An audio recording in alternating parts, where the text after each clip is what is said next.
ഇനിയുള്ള ദിവസങ്ങളൊക്കെ റമളാന് വേണ്ടി ഒരുക്കങ്ങൾ നടത്തണം. ഒരുങ്ങാന്ന് പറഞ്ഞാൽ എന്താണ് ഒരുങ്ങൽ? ഇനി 8-9 ദിവസം കഴിഞ്ഞാൽ പുണ്യങ്ങളുടെ പൂക്കാലമായ റമളാനിലേക്ക് നമ്മൾ പ്രവേശിക്കുകയാണ്. മർഹബയ്യ ഷഹ്റ റമളാൻ. മഹാന്മാർക്കൊക്കെ റമളാൻ കടന്നു വരിക എന്ന് പറഞ്ഞാൽ ഭയങ്കര സന്തോഷ, വലിയ ഇഷ്ട. പ്രത്യേകിച്ച് അലി ഇബ്നു അബീ ത്വാലിബ് റളിയല്ലാഹു അൻഹു പറയുമായിരുന്നു, എനിക്ക് ഭയങ്കര ഇഷ്ടമാണ് നോമ്പ്. അത് ഉഷ്ണകാലത്താണെങ്കിൽ ഒന്നുകൂടെ സന്തോഷം കൂടും. ഈ ദുനിയാവിൽ എനിക്ക് ഏറ്റവും ഇഷ്ടപ്പെട്ട കാര്യങ്ങൾ 3 ഒന്ന് അത്വീബ്. മുഅ്മിനീങ്ങളെ, ഒരു 8-9 ദിവസവും കൂടെ കഴിഞ്ഞാൽ പരിശുദ്ധമായ റമളാനിലേക്ക് നമ്മൾ പ്രവേശിക്കുകയാണ്. ഇന്നത്ര ശഅബാൻ? ഹലോ, ഇന്നത്ര ശഅബാൻ? 21. ഇനി ഒരു 8-9 ദിവസം കഴിഞ്ഞാൽ പുണ്യങ്ങളുടെ പൂക്കാലമായ റമളാനിലേക്ക് നമ്മൾ പ്രവേശിക്കുകയാണ്. മർഹബയ്യ ഷഹ്റ റമളാൻ. എല്ലാ സന്തോഷത്തോടെയും സ്വീകാര്യതയോടുകൂടെയും റമളാനെ ഉപയോഗപ്പെടുത്താൻ അല്ലാഹു തൗഫീക്ക് തരട്ടെ. ഒരു മുഅ്മിനിന് ഇത് വല്ലാത്തൊരു അതിഥിയാണ്. മുഅ്മിൻ ഈ അതിഥിക്ക് വേണ്ടി നേരത്തെ ഒരുങ്ങും. ഈ അതിഥിയെ പ്രതീക്ഷയോടുകൂടെ കാത്തിരിക്കും. ഈ അതിഥി കടന്നു വരുന്നത് ഹൃദയത്തിന് വല്ലാത്ത ഒരു സന്തോഷമാകും. ഈ അതിഥിയുടെ വേർപാട് ഒരു മുഅ്മിനിനെ വല്ലാതെ വേദനിപ്പിക്കും. പക്ഷെ അതിന് ഈമാൻ നിർബന്ധമാണ്. അല്ലാഹുവേ തൗഫീക്ക് നൽകണേ റബ്ബേ, ഭാഗ്യം നൽകണേ റബ്ബേ.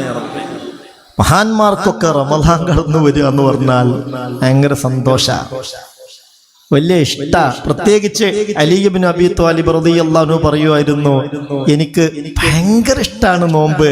അത് ഉഷ്ണകാലത്താണെങ്കിൽ ഒന്നുകൂടെ സന്തോഷം കൂടും. നിങ്ങൾ കേട്ടോ? കൊല്ലത്തെ നോമ്പൊക്കെ ഭയങ്കര ചൂടിലാവുമല്ലോ എന്നാ നമ്മൾ പലപ്പോഴും ഒന്ന് പ്രതികരിക്കും മനുഷ്യന്മാരെ. കൊല്ലത്തെ നോമ്പൊക്കെ എത്ര മണിക്കൂറാ, ഭയങ്കര ചൂടാവുമല്ലോ, എന്താ ചെയ്യാന്നാണ് നമ്മളിൽ പലരും പറയാറ്. അലി ഇബ്നു അബീ ത്വാലിബ് റളിയല്ലാഹു അൻഹു പറഞ്ഞത്, എനിക്ക് ഈ ദുനിയാവിൽ ഏറ്റവും ഇഷ്ടപ്പെട്ട കാര്യം 3 അതിലൊന്നെന്താന്ന് വെച്ചാൽ നല്ല ഉഷ്ണകാലത്ത് നോമ്പെടുക്കലാണ്. അബൂദർ റളിയല്ലാഹു അൻഹു പറയുന്നുണ്ട്, എനിക്ക് ദുനിയാവിൽ ഏറ്റവും ഇഷ്ടപ്പെട്ട കാര്യം 3 അതിലൊന്ന് വിശപ്പ് സഹിക്കലാണ്. നമ്മളിൽ പലർക്കും തീരെ കഴിയാത്തതും വിശപ്പ് സഹിക്കലാണ്. പ്രത്യേകിച്ച് ചില ഷുഗറുകാർക്ക് വിശപ്പുണ്ട് കൂടിയാൽ ഒരുതരം വറ അനുഭവപ്പെടും. അല്ലാഹു കാക്കട്ടെ. അതുകൊണ്ട് നമുക്ക് ഒരുങ്ങാം. പ്രിയപ്പെട്ടവരെ, ഓൺലൈനായി ആയിരക്കണക്കിന് ആളുകൾ ഇതിൽ സംബന്ധിച്ചു കൊണ്ടിരിക്കുന്നുണ്ട്. ഇവിടെ വന്നവർക്ക് പുറമെ നാടിന്റെ പല ഭാഗങ്ങളിൽ നിന്നും പ്രതീക്ഷയോടുകൂടെ ഇവിടെ എത്തിച്ചേർന്ന മുഅ്മിനീങ്ങൾക്ക് പുറമെ പലരും ഓൺലൈനായി ഇത് കേൾക്കുന്നുണ്ട്. അതിന് പിന്നെ വലിയ പ്രയാസമൊന്നുമില്ലൊരു മനസ്സും താല്പര്യവും ഉണ്ടായാൽ മതി. എന്നാൽ അശ്രദ്ധ കൊണ്ട് പലപ്പോഴും അതിലേക്ക് പലരും എത്തിപ്പെടൂല. അതുകൊണ്ട് ഇത് കേൾക്കുന്നവരോടൊക്കെ സാന്ദർഭികമായി ഞാൻ പറയുന്നത്, ഒരല്പസമയം ഉപയോഗപ്പെടുത്തി പരമാവധി ആളുകളിലേക്ക് ഇത് എത്തിക്കാനുള്ള ശ്രമം നടത്തിക്കോളൂ. എന്തിനെന്നറിയോ? ഒരു ഹൈറ് കിട്ടാൻ. നമ്മളെ കൊണ്ട് ഒരാൾക്ക് പ്രത്യേകിച്ച് ആ റമളാനുമായി ബന്ധപ്പെട്ടൊക്കെ ഒരു ഉണർവ് ബോധമുണ്ടായി കഴിഞ്ഞാൽ അൽഹംദുലില്ലാ, നമ്മൾ അതിന് കാരണക്കാരായാൽ അവർ നന്നായാൽ കിട്ടുന്ന അതേ കൂലി നമുക്കും കിട്ടും. അല്ലാഹു തൗഫീക്ക് തരട്ടെ, അല്ലാഹു ഭാഗ്യം തരട്ടെ. അപ്പൊ അലിയാര് തങ്ങൾ പറയുന്നത്, എനിക്ക് നോമ്പിനോട് താല്പര്യമാണെന്ന് മാത്രല്ല, ആ നോമ്പ് ഉഷ്ണകാലത്താണെങ്കിൽ ഒന്നുകൂടെ ഇഷ്ടം കൂടും. ഞാനൊക്കെ നിങ്ങളോടൊരു ഹദീസ് പറഞ്ഞു തുടങ്ങിയിരുന്നു. അതിന്റെ ബാക്കി പിന്നെ പറയാന്ന് പറഞ്ഞ് പൂർത്തിയാക്കാൻ കഴിഞ്ഞില്ല. അത് സിദ്ദീഖ് റളിയല്ലാഹു അൻഹുമായി ബന്ധപ്പെട്ടൊരു വിഷയം പറഞ്ഞപ്പോൾ സിദ്ദീഖ് തങ്ങൾക്ക് ദുനിയാവിൽ ഏറ്റവും ഇഷ്ടപ്പെട്ട കാര്യം 3 പറഞ്ഞു. അപ്പോൾ ഉമർ ഇബ്നുൽ ഖത്താബ് തങ്ങൾ പറഞ്ഞു, എനിക്കിഷ്ടപ്പെട്ട കാര്യം 3.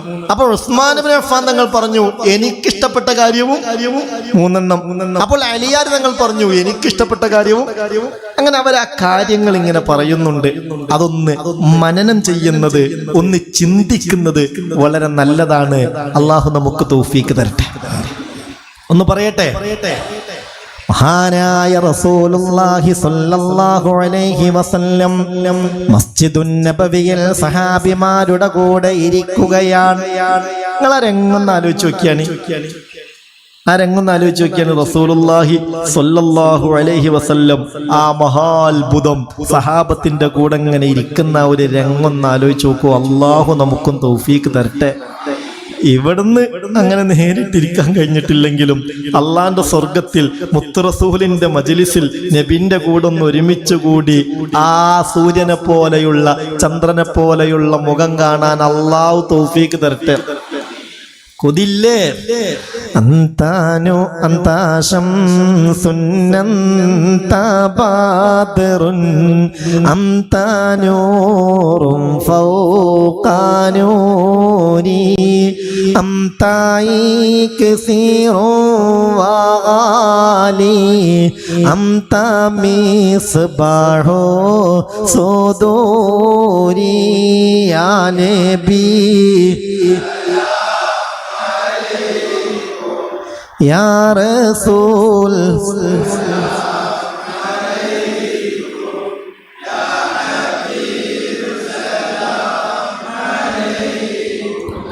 സ്വലവാത്തുല്ലാഹി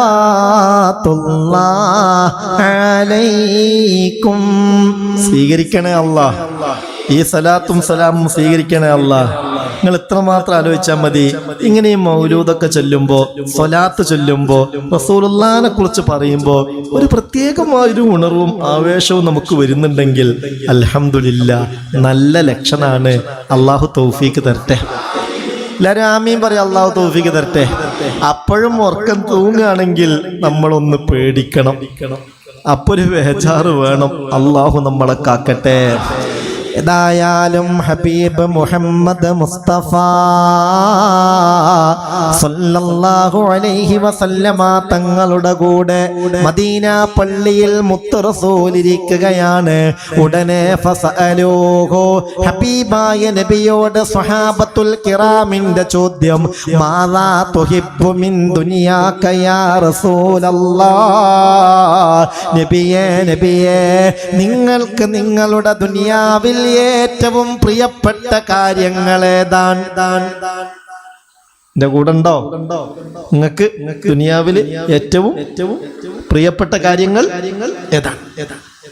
എന്താ മറുപടി? ഹബീബ് പറഞ്ഞതിങ്ങനെയാണ്, ഹുബ്ബിബ ഇലയ്യ മിൻ ദുനിയാകും സലാസ. ഈ ദുനിയാവിൽ എനിക്ക് ഏറ്റവും ഇഷ്ടപ്പെട്ട കാര്യങ്ങൾ മൂന്നെണ്ണമാണ്. ഒന്ന് അത്വീബ്, സുഗന്ധമാണ്. സുഗന്ധത്തോട് ഭയങ്കര ഇഷ്ടം. ഇപ്പതാ നമ്മൾ ഈ മജ്ലിസിൽ അത്തർ ഇങ്ങനെ പരസ്പരം കൈമാറ്റം നടത്തിയില്ലേ? ഇല്ലേ? ആരാ കൊണ്ടെന്ന്? അള്ളാഹു ബർക്കത്ത് ചെയ്യട്ടെ, അള്ളാഹു കബൂലാക്കട്ടെ. ആ സഹോദരൻ ഒന്നും എന്നോട് വന്നിട്ട് പറഞ്ഞിട്ടുണ്ട്, 2-3 മജ്ലിസിന് വരാൻ കഴിഞ്ഞിട്ടില്ല. വേദനകൾ, രോഗങ്ങൾ, വിഷമങ്ങൾ, യാ അല്ലാ എല്ലാ വേദനകളും ഷിഫയാക്കി കൊടുക്കണേ റബ്ബേ. എല്ലാ റാഹത്തും ബറക്കത്തും സലാമത്തും സന്തോഷവും നൽകണേ റബ്ബേ. അത്തർ കൊണ്ടുവന്നു. എന്നിട്ട് എങ്ങനെ ശരീരത്തിലേക്ക് തേക്കുക, അടുത്തുള്ളാക്ക് കൊടുക്കുക, അങ്ങോട്ട് കൊടുക്കാൻ പറയാ. അങ്ങനെ സദസ്സിൽ ഒരു തീബ്, ആ സുഗന്ധത്തിന്റെ പരിമളം. അൽഹംദുലില്ലാഹ്, അത് മലക്കേക്കും ഭയങ്കര ഇഷ്ടാണ്. നിങ്ങളുടെ വസ്ത്രവും നിങ്ങളുടെ വാസനയും നന്നായാൽ നിങ്ങളുടെ മനസ്സിന് ഹാപ്പി, സന്തോഷം കൂടിക്കൊണ്ടിരിക്കുമെന്ന് ഇമാം ഷാഫി റളിയല്ലാഹു അൻഹു ഹദീസ് ഉദ്ധരിച്ച് തന്നെ നമ്മളെ ബോധ്യപ്പെടുത്തിയിട്ടുണ്ട്. അള്ളാഹു തൗഫീക്ക് തരട്ടെ. കരീഹായ, വെറുക്കപ്പെടുന്ന വാസനകൾ മലക്കുകൾക്ക് ഇഷ്ടല്ല, മുത്തുനബിക്ക് ഇഷ്ടല്ല, സാലിഹീങ്ങൾക്കും ഇഷ്ടല്ല. ഒന്ന് അത്വീബോ, സുഗന്ധമാണ്. 2 വന്നിസാ. ആരെങ്കിലുമൊക്കെ നമുക്ക് എന്തെങ്കിലുമൊക്കെ ഒരു സാധനം തരുമ്പോ എനിക്ക് വേണ്ടാന്ന് നമുക്ക് പറയാ, കുഴപ്പമൊന്നുമില്ല. ഒരാള് ക്യാഷ് തന്നു, വേണ്ടാന്ന് പറയാ. ഒരാളുടെ ഡ്രസ്സ് തന്നു, നിങ്ങൾ എന്തിനാ ബുദ്ധിമുട്ടിയത് കൊണ്ടുവന്നത്, വേണ്ടാന്ന് പറയാ. ഒരാൾ സുഗന്ധം തന്നാൽ, അല്ലെ സുഗന്ധങ്ങൾക്ക് തരട്ടേന്ന് ചോദിച്ചാൽ വേണ്ടാന്ന് പറയാൻ പാടില്ല. മടക്കാൻ കേൾക്കുന്നുണ്ടോ? മടക്കാൻ പാടില്ല.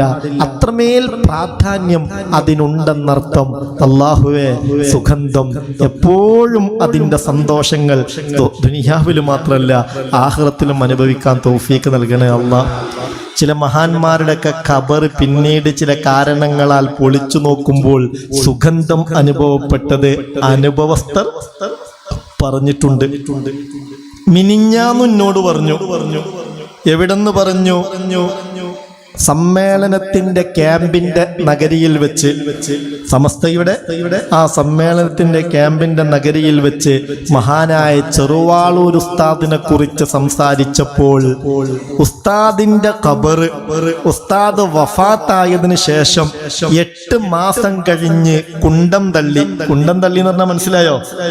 നമ്മൾ കല്ല് പലകയൊക്കെ വെക്കുമല്ലോ, അതാണ്ട് കേടായി പൊട്ടിക്കഴിഞ്ഞാൽ എന്ത് ചെയ്യും? അത് താവൂലേ മണ്ണ്, അങ്ങനെ കുണ്ടം തള്ളി 8 മാസത്തിന് ശേഷം. അങ്ങനെ ഞാനും ഞങ്ങളെ മഹല്ല് സെക്രട്ടറി, കമ്മിറ്റിക്കാര്, ഞങ്ങളെല്ലാരും ഉണ്ട്. അവരെയൊക്കെ സാക്ഷി നിർത്തി മുമ്പൊരിക്കൽ ആ വിവരം ഒരു സ്റ്റേജിൽ വെച്ച് ഈ സഹോദരൻ ഇർഷാദ് വാഫി എന്ന സഹോദരൻ എന്നോട് പറഞ്ഞിരുന്നു. ആ സഹോദരൻ മിനിഞ്ഞാന്നും ഇത് സംസാരിക്കുമ്പോൾ ആ കാര്യം ഒന്നുകൂടെ ഉസ്താദിനെ കുറിച്ച് പറഞ്ഞപ്പോൾ അയവിറക്കി. ഖബറുണ്ട് പൊളിച്ചു നോക്കുമ്പോൾ എന്തൊരു സുഗന്ധം! ഞാൻ ഒറ്റക്കല്ല, എൻ്റെ ഒപ്പരുള്ളവരൊക്കെ അനുഭവിക്കാൻ. മാത്രമല്ല, ഇന്ന് രാവിലെ കൊണ്ടുപോയി മറവ് ചെയ്താൽ ഒരു മയ്യത്തിന്റെ അവസ്ഥ എന്തായിരിക്കും? അതേ അവസ്ഥയിൽ അങ്ങനെ കിടക്കുകയാണ്. എന്നിട്ട് പറയാം, ഉസ്താദ് ആരാണെന്ന് ശരിക്കൊരു പക്ഷേ നമുക്കൊക്കെ ഒന്ന് ബോധ്യപ്പെടുത്താൻ വേണ്ടി അള്ളാഹു ഉണ്ടാക്കിയതാവാം ഇത്. നിങ്ങൾ കേൾക്കുന്നുണ്ടോ? മനസ്സിലാവുന്നുണ്ടോ? പടച്ചോനെ, ഞങ്ങളും ഖബറിൽ കഴിയേണ്ടവരാണല്ലാ. ഖബർ റാഹത്താക്കി തരണേ അല്ലാ, ഖബർ സന്തോഷാക്കി തരണേ അല്ലാ. ഖിയാമം വരെ ഖബറിൽ സുഗന്ധം നിലനിർത്തണേ അല്ലാ. ആ ഒരു ദറജയിലേക്ക് നിന്റെ റഹ്മത്ത് കൊണ്ട്, ഈ പരിശുദ്ധ ഖുർആന്റെ ഫളില് കൊണ്ട് ഞങ്ങളെ ഉയർത്തണേ അല്ലാ. അതൊക്കെ ഒന്ന് ചിന്തിക്കും. ദുനിയാവിലും ആഖിറത്തിലും സുഗന്ധം. അൽഹംദുലില്ലാ, അല്ലാഹു തൗഫീഖ് തരട്ടെ. ഹബീബ് പറയുന്നുണ്ട്, എനിക്ക് ഏറ്റവും ഇഷ്ടപ്പെട്ട കാര്യം ഒന്ന് അത്വീബു, സുഗന്ധമാണ്, വന്നിസാ, പിന്നെയോ എൻ്റെ ഭാര്യമാർ. ഭാര്യ എന്ന് പറയുമ്പോൾ അവര് നമുക്ക് വിധേയരാണ്. നമ്മളുടെ നിർദ്ദേശത്തിനനുസരിച്ചല്ലേ അവർ പ്രവർത്തിക്കേണ്ടത്. നമ്മുടെ വീട്ടിൽ നിന്നൊന്ന് പുറത്തിറങ്ങണമെങ്കിൽ പോലും നമ്മുടെ സമ്മതം അവർക്ക് ആവശ്യമാണ്. ചുരുക്കത്തിൽ അവർ നമ്മുടെ അടിമകളല്ലെങ്കിലും അടിമകളെ പോലെ നമുക്ക് കീഴിൽ കഴിയുന്നവരാണ്. അവരെ പ്രയാസപ്പെടുത്താനേ പാടില്ല. അന്നിസാ, എൻ്റെ ഭാര്യമാരുണ്ടല്ലോ, അവരെൻ്റെ ദുനിയാവിലെ വലിയ സന്തോഷങ്ങളാണ്. ഖാല റസൂലുള്ളാഹി സ്വല്ലല്ലാഹു അലൈഹി വസല്ലം, പിന്നെയോ വജുഇലത ഖുർറത്തു ഐനി ഫിസ്സലാ, നിസ്കാരത്തിൽ എനിക്ക് കിട്ടുന്നൊരു കൺകുളിർമയുണ്ട്, ഒരു ആനന്ദമുണ്ട്, ഒരു സന്തോഷമുണ്ട്. അതും ദുനിയാവിലെ എൻ്റെ സന്തോഷമാ. ഖാല റസൂലുള്ളാഹി സല്ലല്ലാഹു അലൈഹി വസല്ലം. അത് പറയുമ്പോൾ നമ്മളെ നിസ്കാരത്തെ ഒന്ന് താരതമ്യം ചെയ്യുക. നമ്മളെ നിസ്കാരത്ത് ഇന്ന് നിസ്കരിച്ച ളുഹർ, ഞാനും അള്ളാഹുമായി ആ നിസ്കാരം കൊണ്ട് എന്ത് കണക്ഷൻ ഉണ്ടായി? എന്നെ ഓർക്കാനും ആ കണക്ഷൻ കറക്റ്റ് ചെയ്യാനുമായി നിസ്കരിക്കണം എന്നല്ലേ പറഞ്ഞത്? അങ്ങനല്ലേ പറഞ്ഞത്? ഖുർആൻ അങ്ങനല്ലേ പറഞ്ഞത്?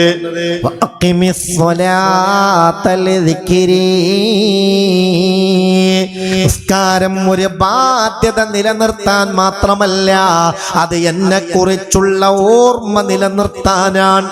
അല്ലാഹ് തൗഫീഖ് നൽകണേ റബ്ബേ. നിസ്കാരം ഹൃദയത്തിന്റെ ഒരു ആനന്ദമാക്കി തരണേ റബ്ബേ. ഓരോ സുജൂദും ഹൃദയത്തിന് തണുപ്പും കരുത്തും കാവലും സന്തോഷവുമാക്കി തരണേ അല്ലാഹ്. ഇത് മൂന്നുമാണ് ദുനിയാവിലെ എൻ്റെ ഏറ്റവും വലിയ സന്തോഷമെന്ന് മുഹമ്മദ് മുസ്തഫ. ഉടനെ മഹാനായ അബൂബക്കർ സിദ്ദീഖ് റളിയല്ലാഹു അൻഹു പറയുകയാണ്, വഅന യാ റസൂലല്ലാഹ് ഹുബ്ബിബ ഇലയ്യ മിനദ് ദുനിയാ സലാസ. എങ്കിൽ നബിയെ, ദുനിയാവിൽ എൻ്റെ 3 ഇഷ്ടങ്ങൾ. കേൾക്കുന്നുണ്ടോ? അടുത്തുള്ള ആൾ ഉറങ്ങുന്നുണ്ടോ? അടുത്തുള്ള ആള് ഉറങ്ങുന്നുണ്ടോന്ന് വെച്ചാൽ നിങ്ങൾ ഉറങ്ങുന്നുണ്ടോന്നല്ല, അടുത്തുള്ള ആൾ ഉറങ്ങുന്നുണ്ടോ? ഒന്ന് നോക്കി നോക്കി, എന്നാലല്ലേ അറിയുള്ളൂ. ഉണ്ടോ? മാഷാ അല്ലാഹ്. അള്ളാഹു എല്ലാവർക്കും നല്ല ഉണർവ് തരട്ടെ. ഉണ്ടെങ്കിൽ വല്ലാതെ വേദനാക്കി തോണ്ടണ്ട, ഉണരാൻ വേണ്ടി മാത്രം ഒന്ന് തോണ്ടിയാൽ മതി. പടച്ചോനെ, നീ ഞങ്ങൾക്ക് ഉണർവും റാഹത്തും നൽകണേ അല്ലാഹ്. ഉറങ്ങേണ്ട സമയത്ത് ഉറങ്ങാനും ഉണർന്നിരിക്കേണ്ട സമയത്ത് റാഹത്തായി ഉണർന്നിരിക്കാനും തൗഫീക്ക് നൽകണേ അല്ലാഹ്. സിദ്ദീഖ് തങ്ങൾ പറയുകയാണ്, ദുനിയാവിൽ എൻ്റെ ഇഷ്ടം 3 എണ്ണമാണ്. കേൾക്കണ്ട സഹോദരാ സഹോദരി, നഫഖത്തു മാലി അലൈക വജുലൂസി ബൈന യദൈക വന്നളറു ഇലൈക യാ റസൂലല്ലാഹ് സല്ലല്ലാഹു അലൈഹി വസല്ലം. ഒന്ന്, നബിയെ, എന്റെ പണം നിങ്ങൾക്ക് വേണ്ടി ചെലവഴിക്കലാണ്. എന്റെ ഏറ്റവും വലിയ ഇഷ്ടം അള്ളാഹു എനിക്ക് തന്ന പണം നിങ്ങൾക്ക് വേണ്ടി ചെലവഴിക്കൽ. അതൊക്കെ വലിയൊരു തൗഫീഖല്ലേ. ഇപ്പൊ ഇന്നലെ സമസ്തയുടെ മഹാസമ്മേളനം നടക്കുമ്പോ തന്റെ അധ്യക്ഷ പ്രഭാഷണത്തിൽ സമസ്തയുടെ നായകൻ മഹാനായ സയ്യിദുൽ ഉലമ സയ്യിദ് മുഹമ്മദ് ജിഫ്രി മുത്തുക്കോയ തങ്ങൾ ഒരു കാര്യം പ്രഖ്യാപിച്ചു. എന്താ പ്രഖ്യാപിച്ചത്? കാസർഗോഡ് കുണിയയിലെ ഇബ്രാഹിം ഹാജി എന്ന സഹോദരന്റെ സ്ഥലത്താണ് ആ സമ്മേളനവും ക്യാമ്പും പരിപാടികളും ഒക്കെ നടന്നത്. ആ സഹോദരൻ 45 ഏക്കർ സ്ഥലം ദീനീ ദഅവത്തിന് വേണ്ടി, വിദ്യാഭ്യാസ സ്ഥാപനങ്ങൾക്ക് വേണ്ടി സമസ്തക്ക് തരാൻ തയ്യാറാണ്. അത് ഞാനിതാ ഏൽപ്പിക്കുന്നു എന്ന് ബഹുമാനപ്പെട്ട ഇബ്രാഹിം ഹാജി എന്ന സഹോദരൻ പറഞ്ഞ വിവരം സയ്യിദുൽ ഉലമ പ്രഖ്യാപിച്ചു. ആ സഹോദരന്റെ സ്ഥലത്താണ് ക്യാമ്പുകളും സമ്മേളന പരിപാടികളൊക്കെയും നടന്നിട്ടുള്ളത്. മാത്രമല്ല, അവിടെ പങ്കെടുത്ത 10,000-കണക്കിന് ആളുകൾ ക്യാമ്പിൽ 3 ദിവസം 4 ദിവസം 5 ദിവസമൊക്കെ അവിടെ സംബന്ധിച്ചവർ ആയിരങ്ങളാണ്. ആ ആളുകൾക്കൊക്കെയും പ്രിയപ്പെട്ടവരെ ഭക്ഷണം ഈ സഹോദരന്റെ വകയായിരുന്നു. 33,313 ആളുകൾ ക്യാമ്പിലുണ്ട്. അതിന് പുറമെ 1000-കണക്കിന് ആളുകൾ വികായ വളണ്ടിയർമാരായിട്ടുണ്ട്. മറ്റ് സേവനങ്ങൾക്ക് വേണ്ടി ആമിലയിലും അനുബന്ധമായി തൊലബയിലുമൊക്കെയുള്ള 1000-കണക്കിന് പ്രവർത്തകരുണ്ട്. ഇവർക്കൊക്കെയും ഭക്ഷണം ആ സഹോദരന്റെ വകയായിരുന്നു. എന്നിട്ട് അതിന് ഒരു അവാർഡ് കൊടുക്കാൻ സമസ്ത തീരുമാനിച്ചിട്ട് അത് വാങ്ങാൻ പോലും ആ സ്റ്റേജിലേക്ക് ആ സഹോദരൻ വന്നില്ല. നിങ്ങൾ ആലോചിക്കുക. അള്ളാഹു ആ സഹോദരന് ബറക്കത്ത് ഏറ്റി കൊടുക്കട്ടെ. അവരാകെ ആവശ്യപ്പെട്ടൊരു കാര്യം, ഭാര്യയ്ക്ക് ചില അസുഖങ്ങളുണ്ട്, ഷിഫക്ക് വേണ്ടി ദുആ ചെയ്യണം. അല്ലാഹുവേ, റബ്ബേ, റഹ്മാനെ, റഹീമേ, ഗഫൂറേ, ജവാദേ, സത്താറേ, ഫത്താഹേ, വദൂദേ, ഹഫീലേ, മുഅ്മിനേ, മുഹൈമിനേ, മലിക്കേ, ജബ്ബാറേ, ഖുദ്ദൂസേ, വഹാബേ, മുതകബ്ബിറേ, ശിഫാ നൽകണേ അല്ലാഹ്, റാഹത്ത് നൽകണേ അല്ലാഹ്. ഇതൊരു അല്ലാഹു തന്ന പണം അള്ളാന്റെ ദീനിനു വേണ്ടി ചെലവഴിക്കാനുള്ള ഒരു ഇഷ്ടം. അത് ഈമാന്റെ അലാമത്താണ്. മഹാനായ സിദ്ദീഖ് റളിയല്ലാഹു അൻഹു പറയുകയാണ്, നബിയേ, എൻ്റെ ഏറ്റവും വലിയ ഇഷ്ടം നഫഖത്തു മാലി അലൈക, എൻ്റെ പണം നിങ്ങൾക്ക് വേണ്ടി ചെലവഴിക്കലാണ്. പിന്നെയോ വജുലൂസി ബൈന യദൈക, നിങ്ങളുടെ മുന്നിൽ ഇങ്ങനെ ഇരിക്കുക. നിങ്ങളുടെ മുന്നിൽ ഇങ്ങനെ ഇരിക്കുക. അല്ലാഹുവേ, സിദ്ദീഖ് തങ്ങളെ ഇഷ്ടമാണ് റസൂലുള്ളാഹിന്റെ മുന്നിൽ ഇങ്ങനെ ഇരിക്കുക. പിന്നെയോ വന്നലറു ഇലൈക, നബിയെ നിങ്ങളെ ഇങ്ങനെ നോക്കിയിരിക്കലാണ്.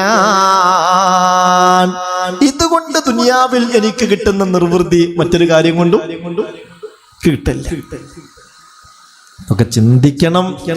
ഉടനെ ഫഖാല ഉമറു റളിയല്ലാഹു അൻഹു, മഹാനായ ഉമർ ഇബ്നുൽ ഖത്താബ് തങ്ങൾ പറയുകയാണ്, വ അന യാ റസൂലല്ലാഹ് ഹുബ്ബിബ ഇലയ്യ മിനദ് ദുനിയാ സലാസ. ദുനിയാവിൽ എനിക്ക് ഏറ്റവും ഇഷ്ടപ്പെട്ട കാര്യം മൂന്നെണ്ണം. ദുനിയാവിലെ എൻ്റെ ഏറ്റവും വലിയ ഇഷ്ടം മൂന്നെണ്ണമാണ്. ഒന്ന് ഖൗലുൽ ഹഖ്, സത്യം വിളിച്ചു പറയലാ. രണ്ട് വൽ അംറു ബിൽ മഅറൂഫ്, നന്മ കൽപ്പിക്കലാണ്.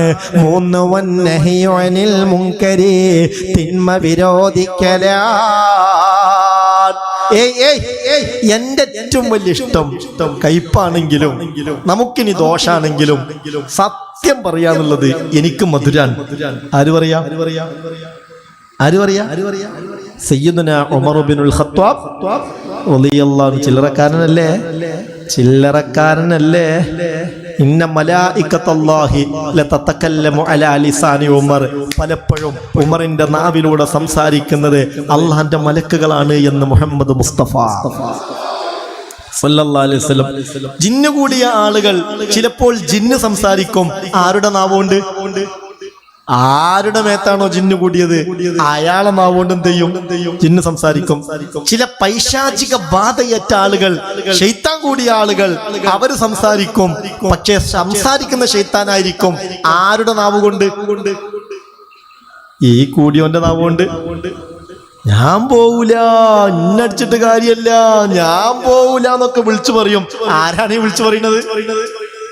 എന്താണിത് പറഞ്ഞിട്ട് നിങ്ങൾക്ക് ഉറക്കം പോണില്ലല്ലോ. വിളിച്ചു പറയുന്നത് ശൈത്താനാണ്. പക്ഷെ പറയുന്നത് ആരെ നാവുകൊണ്ട? ഈ മനുഷ്യന്റെ നാവുകൊണ്ട്.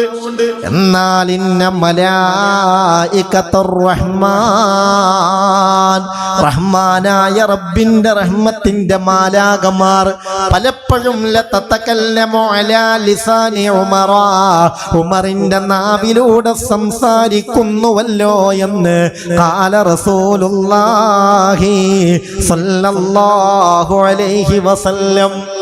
അപ്പൊ ചില്ലറക്കാരനാണോ? ആണോ?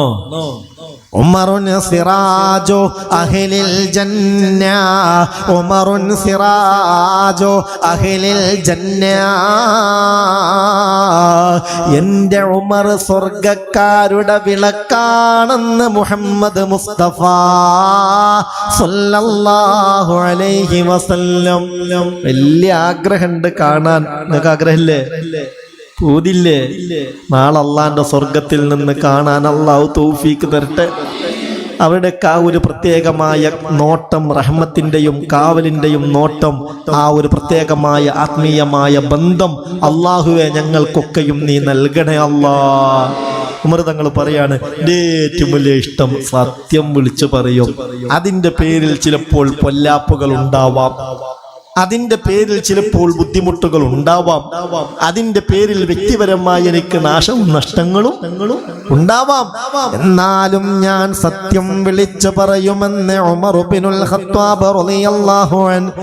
വൽ അംറു ബിൽ മഅറൂഫ്, പിന്നെയോ എൻ്റെ ഏറ്റവും വലിയ താല്പര്യം നന്മ കൽപ്പിക്കുക, തിന്മ വിരോധിക്കുക. രണ്ടാമത്തേത് നന്മ കൽപ്പിക്കലാണ്, മൂന്നാമത്തേത് തിന്മ വിരോധിക്കലാണ്. എപ്പോഴും ആളുകളോട് നല്ലതിങ്ങനെ പറഞ്ഞു കൊടുക്കുക, ഉൾക്കൊള്ളുന്നവർ ഉൾക്കൊള്ളട്ടെ. തിന്മ കണ്ടാൽ ഏത് സന്ദർഭത്തിലാണെങ്കിലും അരുത് എന്ന് പറയുക, അതിന്റെ ഒരു താല്പര്യമാണ് ഉമർ ഇബ്നുൽ ഖത്താബ് റളിയല്ലാഹു അൻഹു. അറിയോ? അബൂ ലുഅ്ലു എന്ന ജൂതന്റെ വിഷത്തിലൂട്ടപ്പെട്ട വാള് കൊണ്ട്, കഠാരി കൊണ്ട് കുത്തേറ്റു മഹാനായ ഉമർ ഇബ്നുൽ ഖത്താബ് റളിയല്ലാഹു അൻഹുവിന് കുത്തേറ്റു. ഉമർ ഇബ്നുൽ ഖത്താബ് റളിയല്ലാഹു അൻഹു വിഷത്തിലൂട്ടപ്പെട്ട വാളുകൊണ്ട് കുത്തേറ്റ് പരിക്ക് പറ്റി ബോധമൊക്കെ നഷ്ടപ്പെട്ട് പിന്നീട് ബോധം തിരിച്ചു കിട്ടിയെങ്കിലും ഉമർ തങ്ങൾക്ക് പ്രതീക്ഷയില്ലാത്തൊരവസ്ഥയിൽ എത്തി. അങ്ങനെ മാരകമായ പ്രയാസമേറ്റ ഉമർ തങ്ങൾ കിടക്കുകയാണ്. വഫാത്ത് അടുക്കാനായിരിക്കുന്നുവെന്ന തോന്നൽ ഉമർ തങ്ങൾക്ക് തന്നെ വന്നു തുടങ്ങി. ആളുകൾ പലരും ഉമർ ഇബ്നുൽ ഖത്താബ് തങ്ങളെ കാണാമെന്നു. കേൾക്കന്റെ സഹോദരാ സഹോദരി, വല്ലാത്തൊരവസ്ഥയിൽ കിടപ്പില. ആ കൂട്ടത്തിൽ കാണാൻ വന്നവരിൽ അതാ ഒരു ചെറുപ്പക്കാരൻ കടന്നു വരുന്നു. ഫഖദ് ജറ ഇദാറുഹു ഫറആ ഉമറു ഇദാറഹു യമുസ്സുൽ അർളാ وجاء فيها أن رجلا شابا دخل على عمر فرأى عمر إزاره يمص الأرض. വന്ന കൂട്ടത്തിൽ ഒരു ചെറുപ്പക്കാരൻ അയാളുടെ വസ്ത്രം നെരിയാണിക്ക് താഴേക്ക് വല്ലാതെ ഇറങ്ങിയിട്ടുണ്ട്. അങ്ങനെ ഭൂമിയിലൂടെ അതും വലിച്ചയച്ചിട്ടാണ് ആര് കാണാമെന്ന് സയ്യിദുനാ ഉമർ ഇബ്നുൽ ഖത്താബ് റളിയല്ലാഹു അൻഹു വല്ലാത്തൊരവസ്ഥയിൽ രോഗിയായി കിടക്കുകയാണ്. ഈ ഇതങ്ങ് കണ്ടപ്പോ ദേഷ്യം പിടിച്ചു. ആർക്ക്? ഉമർ ഇബ്നുൽ ഖത്താബ് റളിയല്ലാഹു അൻഹുവിന് ദേഷ്യം പിടിച്ചു. فقال له മഹാനായ ഉമർ ഇബ്നുൽ ഖത്താബ് തങ്ങൾ പറഞ്ഞു, യബ്ന അഖീ ഇർഫഅ സൗബക, സഹോദരാ നിന്റെ ആ അരയുടുപ്പട്ട് ഉയർത്ത്, വേഗം വേഗം ആ അര ഉടുപ്പ് ഉയർത്ത്. ഇത് റഹ്മത്തിന്റെ മലക്കുകൾ ഇറങ്ങേണ്ട ഒരു സന്ദർഭമാണ്. ഈ പണി നടത്തിയാൽ ഇവിടെ ആരിറങ്ങൂല. അപ്പൊ നിങ്ങൾ ശ്രദ്ധിക്കുക, ഉമർ ഇബ്നുൽ ഖത്താബ് റളിയല്ലാഹു അൻഹു ചെറുപ്പക്കാരനോട് പറയാണ്, ഇത് ശരിയാവില്ല, ഈ സ്വഭാവം പറ്റൂല. ഇങ്ങനെയുള്ള ആളുകൾ ഉള്ളിടത്ത് അള്ളാന്റെ റഹ്മത്തിന്റെ മലക്ക് ഇറങ്ങൂല. ഞാനിതാ മരണത്തോട് മല്ലടിച്ച് നിൽക്കുന്ന ഈ സമയത്ത് ഇവിടെ റഹ്മത്തിന്റെ മാലാഖമാ ഇറങ്ങി വരേണ്ടതുണ്ട്. വേഗം നീ നിന്റെ ആ വസ്ത്രം ഉയർത്തേ, അല്ലെങ്കിൽ ഇവിടുന്ന് പെട്ടെന്ന് നീ ഇറങ്ങിപ്പോണം. നിന്നെ പോലത്തെ ആളുകൾക്ക് ഇരിക്കാൻ പറ്റിയ സമയമല്ലപ്പത്. നീ നിന്റെ വസ്ത്രം ഉയർത്തേ. ഫഇന്നഹു അൻകാലി സൗബിക വഅസ്ഖാലി റബ്ബിക, നിന്റെ റബ്ബിന്റെ അടുക്കൽ തഖ്വയുള്ളവനാവാനും നിന്റെ വസ്ത്രം ശുദ്ധിയുള്ളതാവാനും അതാണ് നല്ലതെന്ന് മഹാനായ ഉമർ ഇബ്നുൽ ഖത്താബ് റളിയല്ലാഹു അൻഹു. ഇത് ഇമാം ബുഖാരി തങ്ങൾ ഉദ്ധരിച്ച ഹദീസാണ്. ഇതിന്റെ വ്യാഖ്യാനത്തിൽ മഹാനായ ഹാഫിള് ഇബ്നു ഹജർ റഹ്മത്തുള്ളാഹി അലൈഹി പറയുന്നുണ്ട്, ആ സമയത്ത് പോലും ലം യശ്ഗൽഹു മാ ഹുവ ഫീഹി മിനൽ മൗതി അനിൽ അംരി ബിൽ മഅറൂഫ്. ആ മരണവേദനയുമായി ശുഗലാകുന്ന സമയത്ത് പോലും നന്മ കൽപ്പിക്കാൻ ഒരിക്കലും വിട്ടുപോയില്ല. ആര്? സയ്യിദുനാ ഉമർ ഇബ്നുൽ ഖത്താബ് റളിയല്ലാഹു അൻഹു. നിങ്ങളിത് ചിന്തിക്കണം. അല്ലാഹു നമുക്ക് തൗഫീഖ് തരട്ടെ. ചിലപ്പോൾ ചില നന്മകളൊക്കെ പറഞ്ഞു കൊടുക്കുമ്പോൾ ചിലരുടെയൊക്കെ മുഖമൊക്കെ വാടാ സാധ്യത ഉണ്ട്. ഇന്നത്തെ കാലം അങ്ങനെയാണ്. പേക്കൂത്ത് കാണുമ്പോൾ എന്താണോ ഇതൊക്കെ ദീനിന് നിൽക്കുന്ന പണിയല്ലല്ലോ എന്ന് പറഞ്ഞാൽ അവർക്ക് ചിലപ്പോൾ മനസ്സിൽ വിഷയുണ്ടാവും.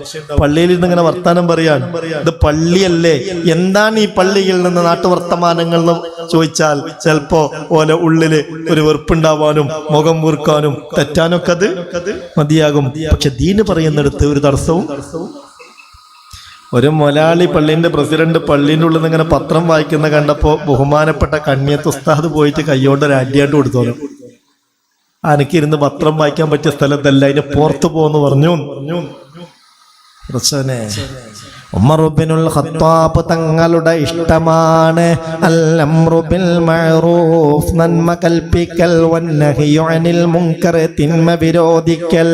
പിന്നെയോ വഖാല ഉസ്മാൻ റളിയല്ലാഹു അൻഹു, ഉടനെ ഉസ്മാൻ ഇബ്നു അഫ്ഫാൻ തങ്ങൾ പറയുകയാണ്, വ അന യാ റസൂലല്ലാഹ് ഹുബ്ബിബ ഇലയ്യ മിനദ് ദുനിയാ സലാസ, നബിയേ ദുനിയാവിൽ എന്റെ ഇഷ്ടം 3 പറയട്ടെ. ഓടി പറയട്ടെ, എന്റെ ഇഷ്ടം മൂന്നെണ്ണമാണ് നബിയേ. ഒന്ന് ഇഫ്ശാഉസ്സലാം, രണ്ട് വഇത്ആമുത്ത്വാം, മൂന്ന് വസ്സലാത്തു ബില്ലൈലി വന്നാസു നിയാം. ഒന്ന് ഇഫ്ശാഉസ്സലാം, ഏറ്റവും ഇഷ്ടപ്പെട്ടൊരു സംഗതിയാണ് സലാമിനെ വ്യാപിപ്പിക്കുക. കാണുന്ന ആളോടൊക്കെ സലാം പറയാൻ അവർ അർഹരാണെങ്കിൽ വേഗം ചെന്നിട്ട് എന്ത് ചെയ്യാ, സലാം പറയാ. അതെന്റെ ഒരു ഇഷ്ടം, ദുനിയാവിൽ എൻ്റെ ഇഷ്ടം. രണ്ടാമത്തേത് വൈത്വആമുത്ത്വാം, എങ്ങനെങ്കിലുമൊക്കെ കുറെ ആളുകൾക്ക് ഭക്ഷണം കൊടുക്കണം, അതും എൻ്റെ വലിയൊരു താല്പര്യമാണ്. അതുകൊണ്ട് എനിക്ക് കിട്ടുന്നൊരു നിർവൃതിയുണ്ട്. എനിക്ക് വിശപ്പുണ്ട്, ഞാൻ ഭക്ഷണം കഴിച്ചാൽ അതുകൊണ്ട് എനിക്ക് കിട്ടുന്നൊരു സന്തോഷം അതൊന്ന് വേറെ. മറ്റൊരാൾ വിശക്കുന്നു, അയാൾക്ക് ഭക്ഷണം വാങ്ങിക്കൊടുത്തു, അയാൾ വയറ് നിറച്ച് ഭക്ഷണം കഴിച്ചു, അപ്പോൾ കിട്ടുന്നൊരു സന്തോഷമുണ്ട്, അതൊന്ന് വേറെ. ഇതിൽ സത്യത്തിൽ ഏറ്റവും മനസ്സിന് റാഹത്ത് കിട്ടുന്ന സന്തോഷം ഏതായിരിക്കും? ഏതാവണം? എനിക്കും വിശപ്പുണ്ട്, എൻ്റെ ഒരു സുഹൃത്തിനും വിശപ്പുണ്ട്. അങ്ങനെ ഒരു അല്പം ഭക്ഷണം കിട്ടി. ആ ഭക്ഷണം ഞാൻ കഴിച്ചാൽ എനിക്ക് കിട്ടുന്നൊരു ആശ്വാസമുണ്ട്, സന്തോഷമുണ്ട്. ആ ഭക്ഷണം ഞാൻ കഴിക്കാതെ വിശക്കുന്ന എൻ്റെ സഹോദരനെ കൊണ്ട് കഴിപ്പിച്ചു, ആർത്തിയോടെ അവരാ ഭക്ഷണം കഴിക്കുന്നു, അപ്പോൾ എനിക്ക് കിട്ടുന്നൊരു സന്തോഷമുണ്ട്. ഇതിൽ ഏറ്റവും നല്ല സന്തോഷം ഏതാ?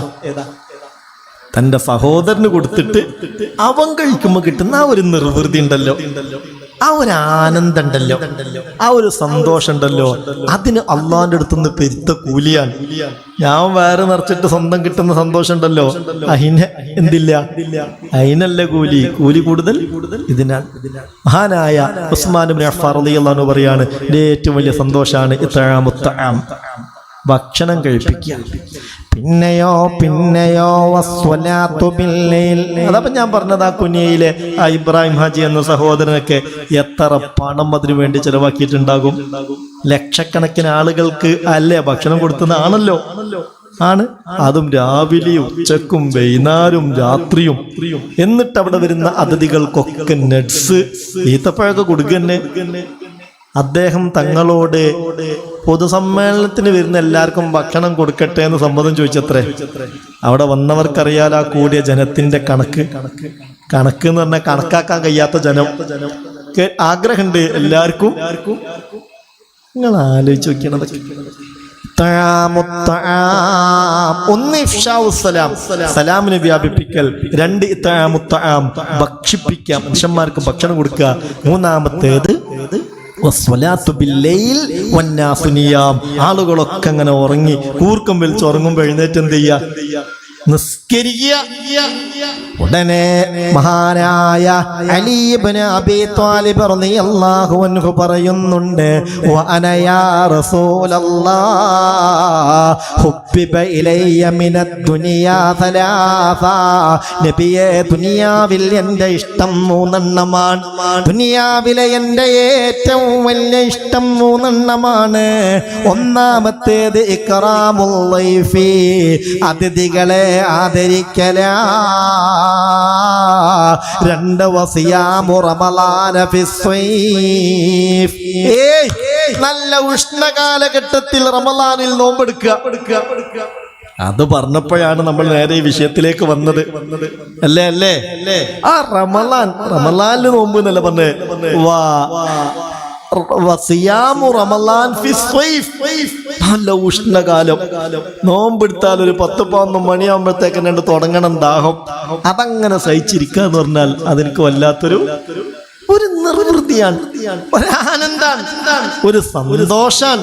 പിന്നെയോ വളർബുൽ മുശ്രിക്കീന ബിസ്സൈഫ്, അല്ലാഹുവിന്റെ ദീനനുസരിച്ച് ഇവിടെ ജീവിക്കാൻ ശത്രുക്കൾ അനുവദിക്കാതെ വരുമ്പോൾ ആ ശത്രുക്കൾക്കെതിരെ വാളെടുത്ത് പടപൊരുതലാണ്. ഇത് മൂന്നുമാണ് ദുനിയാവിലെ എൻ്റെ ഏറ്റവും വലിയ സന്തോഷമെന്ന് മഹാനായ അലി ഇബ്നു അബീ ത്വാലിബ് റളിയല്ലാഹു അൻഹു. അപ്പോൾ അവിടെ മറ്റു ചില സഹാബിമാരുമുണ്ട്. അവരും അവരുടെ ചില ഇഷ്ടങ്ങൾ പറഞ്ഞു. അപ്പോൾ ജിബ്രീൽ അലൈഹി സ്വലാത്തു വസ്സലാം ഇറങ്ങി വന്നിട്ട് ജിബ്രീൽ അലൈഹി സ്വലാത്തു വസ്സലാമിന്റെ 3 ഇഷ്ടങ്ങളും പറഞ്ഞു. അല്പനേരം കഴിഞ്ഞ് ജിബ്രീൽ വീണ്ടും വന്നിട്ട് പറഞ്ഞു, അള്ളാഹ്ക്ക് ഇഷ്ടപ്പെട്ട 3 കാര്യങ്ങളുണ്ട്, അതും കൂടെ ഞാൻ പറഞ്ഞുതരാന്ന് പറഞ്ഞ് അതും പറഞ്ഞു കൊടുത്തു. ഇൻഷാ അല്ലാഹ് ബാക്കി അടുത്ത ക്ലാസ്സിൽ നമുക്ക് പറയാം. അള്ളാഹു തൗഫീക്ക് തരട്ടെ, അള്ളാഹു ഭാഗ്യം തരട്ടെ, അള്ളാഹു നമ്മളെയൊക്കെ ഖൈറിന്റെ അഹ്ലുകാരിൽ പെടുത്തി തരട്ടെ. ഇനിയുള്ള ദിവസങ്ങളൊക്കെ റമളാന് വേണ്ടി ഒരുക്കങ്ങൾ നടത്തണം. ഒരുങ്ങ എന്ന് പറഞ്ഞാൽ എന്താണ് ഒരുങ്ങൽ? 2 നിലക്കുള്ള ഒരുങ്ങലും വേണം. അതായത് ഭൗതികമായ ഒരുക്കവും ആത്മീയമായ ഒരുക്കവും. ഭൗതികമായ ഒരുക്കം എന്ന് പറഞ്ഞാൽ റമളാൻ എന്ന അതിഥിയല്ലേ വരുന്നത്, അതിനാദരിച്ച് സൗകര്യപ്പെടുകയാണെങ്കിൽ വീടൊക്കെ ഒന്ന് നല്ലോണം തട്ടിക്കൊട്ടി നന്നാക്കി, നനച്ചുളി എന്നറിയില്ലേ, ചിലരൊക്കെ തുടങ്ങിയിട്ടുണ്ടാവുമല്ലോ, ആ കൊന്ന് തട്ടിക്കൊട്ടി നന്നാക്കി, പറ്റുകയാണെങ്കിൽ പെയിന്റ് ഒക്കെ അടിച്ചു, വീടും പരിസരമൊക്കെ ഒന്ന് വൃത്തിയാക്കി വെച്ചു, പുതപ്പ് ബെഡ്ഷീറ്റ് പോലെയുള്ളത് അലക്കി ഒക്കെ ഒന്ന് ഒരുങ്ങി നമ്മള്. ഇത് ഭൗതികമായ ഒരുങ്ങലാണ്. ആത്മീയമായ ഒരുങ്ങൽ വീടിനേക്കാൾ അപ്പുറം കൽബിനെന്താക്കുക, ശുദ്ധിയാക്കുക. കൽബിലുള്ള കിബറ്, പക, അസൂയ, വിദ്വേഷം, പ്രതികാര ബുദ്ധി, പിണക്കം, തർക്കം ഒക്കെ ഇനി മുതൽ എന്ത് ചെയ്യുക, സ്റ്റോപ്പ് ചെയ്യുക, ഹൃദയത്തെ ശുദ്ധിയാക്കുക. നിന്നോട് വന്ന് ദുആ ചെയ്യാൻ പറഞ്ഞൊരു കാര്യമാണ്. എന്ത്? ഉമ്മയും ആങ്ങളയുടെ ഭാര്യയായിട്ട് വീട്ടിലെപ്പോഴും തർക്കാൻ, പ്രശ്നാണ്. ആങ്ങളെന്നോട് പറഞ്ഞതാണ്, ഒന്ന് ക്ലാസ്സിന് പോകുമ്പോൾ ഉസ്താദിനോട് പറഞ്ഞിട്ട് ഒന്ന് ദ്വാരിപ്പിക്ക്, ഇതിന്റെ ഇടയിൽ ഞാൻ കുടുങ്ങിയിട്ടുണ്ട്, ഞാനിതിന്റെ ഇടയിൽ കുടുങ്ങിയിട്ടുണ്ട്. ബറാഅത്തിന്റെ രാവിൽ പോലും വീട്ടിൽ തർക്കായിരുന്നു. ബറാഅത്തിന്റെ രാവ് അള്ളാഹുവിന്റെ റഹ്മത്തിന്റെ നോക്കം കിട്ടാത്ത വിഭാഗത്തിൽ ഒന്ന് പരസ്പരം ദേഷ്യം വെച്ച് തർക്കിക്കുന്നവരാണ്. ആ രാവിൽ പോലും ഈ ഉമ്മയും മരുമകളും തമ്മിൽ തർക്കത്തിലാണ്. അള്ളാഹു കാക്കട്ടെ. അവർക്ക് നഷ്ടാണ്. അവർക്ക് തന്നെ തർക്കിക്കുന്നവർക്ക്, ആ ഉമ്മയെയും മരുമകളെയൊക്കെ എല്ലാം നഷ്ടത്തെ തൊട്ട് അള്ളാഹു രക്ഷപ്പെടുത്തട്ടെ. എല്ലാരും അള്ളാഹു കാക്കട്ടെ. നമ്മൾ ചിന്തിക്കണം, വീട് പെയിന്റ് അടിച്ച് നന്നാക്കിയത് കൊണ്ടും ആവശ്യമുള്ളതും ഇല്ലാത്തതും ഒക്കെ അലക്കിയത് കൊണ്ടും മാത്രം നൻചുളി ആവൂല. യഥാർത്ഥ നൻചുളി തുടങ്ങേണ്ടത് കൽബിൽ നിന്നാണ്. എല്ലാ ഒരുക്കും നടത്തിയിട്ടുണ്ട്, ഇനി മാസം കണ്ടാൽ മതി. അയൽവാസിയായിട്ട് മിണ്ടിയിട്ട് കൊല്ലം 2 കഴിഞ്ഞു. എന്നാ പിന്നെ വെറുതെ വൈത്തു സോമാതിന്നതായി എന്ന് പറഞ്ഞ് പട്ടിണി കിടക്കണ്ട, കിടന്നിട്ട് കാര്യല്ല. പിന്നെ തറാവീഹിന് പോയിട്ട് ഇഹ്റാം കെട്ടാൻ നിൽക്കണ്ട, നിസ്കരിച്ചിട്ട് കാര്യല്ല. അതുകൊണ്ട് ഖൽബ് നന്നാക്കണം, ഒരുങ്ങണം. പടച്ചോൻ തൗഫീക്ക് തരട്ടെ ഇൻഷാ അല്ലാഹ്. ഇനിയുള്ള ഓരോ മജ്ലിസുകൾക്കും അതിന്റെ പ്രാധാന്യം നമ്മൾ കൽപ്പിക്കണം.